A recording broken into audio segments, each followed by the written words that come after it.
Bernard Deveau, bonjour. Bonjour. Vous avez publié chez Delachaux et Niestlé La vie secrète des tortues, qui est un livre passionnant parce que vous racontez en fait toute l'intelligence et l'adaptabilité des tortues, qui est un animal pas si connu que ça, et notamment les carapaces. On a l'impression que toutes les carapaces se ressemblent, en fait pas du tout. Non, pas du tout, pas du tout. Au tout début, il y a 220 millions d'années, il y a eu la Proganochelys. Elle avait la forme traditionnelle d'un dôme, d'une matière calcaire très épaisse, ce que l'on connaît en général des tortues moyennes, disons. Et puis au fil des millénaires, il y a eu des adaptations selon les milieux où vivaient ces tortues, et en particulier le milieu aquatique, évidemment, et surtout le milieu marin. C'est-à-dire que les conditions de vie dans ces milieux-là sont très différentes de sur la Terre, et donc les carapaces se sont profondément modifiées et ont même disparu en quelque sorte. C'est-à-dire qu'il y a des tortues qui sont recouvertes d'une espèce de peau, de cuir même, dont la fameuse tortue-lutte, la plus grosse tortue existante de nos jours, qui vit dans la mer, et d'autres tortues qui vivent en Asie surtout, qu'on appelle les tortues molles. Elles n'ont apparemment pas de carapace.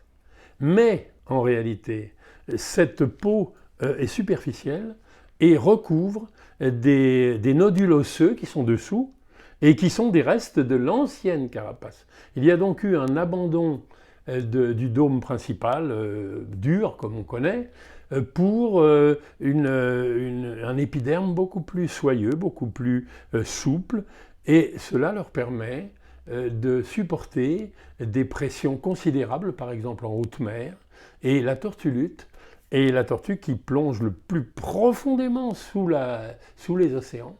On a trouvé des plongées de 1200 mètres sous le niveau de la mer chez certaines tortues luttes. Elle le peut parce qu'elle n'a plus une boîte osseuse, elle a donc un cuir épais qui résiste à la pression. Voilà. Et alors il y a aussi les carapaces de camouflage finalement. Vous dites qu'il y en a de couleurs avec des petits pois, des damiers, en fait. C'est un vrai défilé de mode. Oui, non, mais extraordinaire. À chaque fois qu'une tortue se retrouvait bloquée dans un milieu particulier, elle a pu adapter son anatomie à ce milieu-là.